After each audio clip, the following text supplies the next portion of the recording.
Perkenalkan, nama saya Yunita dengan stambuk D101217447. Saya dari BP10 kelas I dari mata kuliah Hukum Pemerintahan Daerah.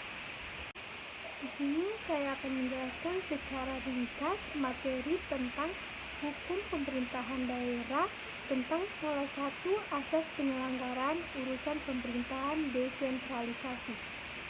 Di sini saya akan menjelaskan apa itu asas desentralisasi. Asas desentralisasi yaitu penyerahan sebagian urusan pemerintahan pusat kepada daerah untuk mengatur dan mengurus rumah tangganya sendiri.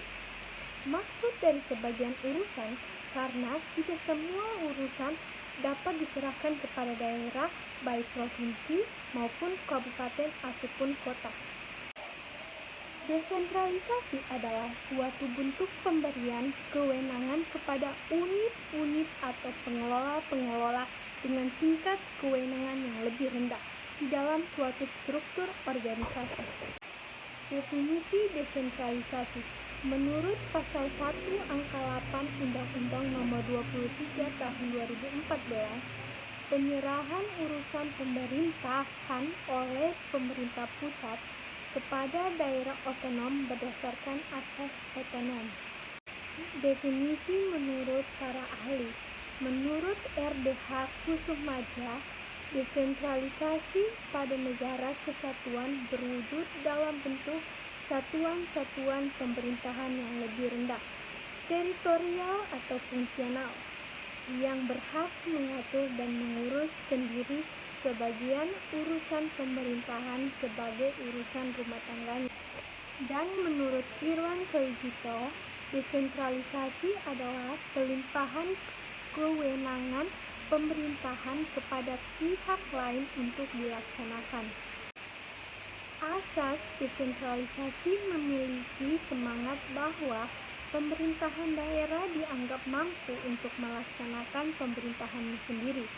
Dalam sistem desentralisasi, dikenal ada 3 ajaran yang menentukan pembagian penyelenggaraan pemerintahan negara tersebut.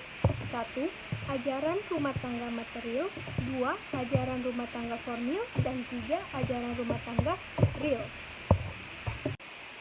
Tujuan dianutnya desentralisasi yaitu terwujudnya pemerintahan yang demokratis atau democratic government. 2. Tidak terjadi penumpukan kekuasaan atau concentration of power. 3. Terciptanya pelayanan masyarakat atau public service yang efektif, efisien, dan ekonomis. Dan 4. Diharapkan terjadinya distribusi kekuasaan atau distribution of power maupun transfer kekuasaan atau transfer of power. Asas desentralisasi dibagi menjadi 4 hal diantaranya. 1. Desentralisasi sebagai penyerahan kewenangan dan kekuasaan. 2. Desentralisasi sebagai pelimpahan kekuasaan dan juga kewenangan. Dan yang ketiga, desentralisasi sebagai pembagian, penyebaran, perencanaan, pemberian kekuasaan, dan juga wewenang. Yang keempat, desentralisasi sebagai sarana dalam pembagian dan pembentukan.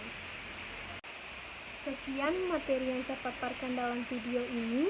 Saya mohon maaf bila kata-kata saya banyak salah. Saya akhiri dengan ucapan wabillahi taufiq wal hidayah. Wassalamualaikum warahmatullahi wabarakatuh. Terima kasih.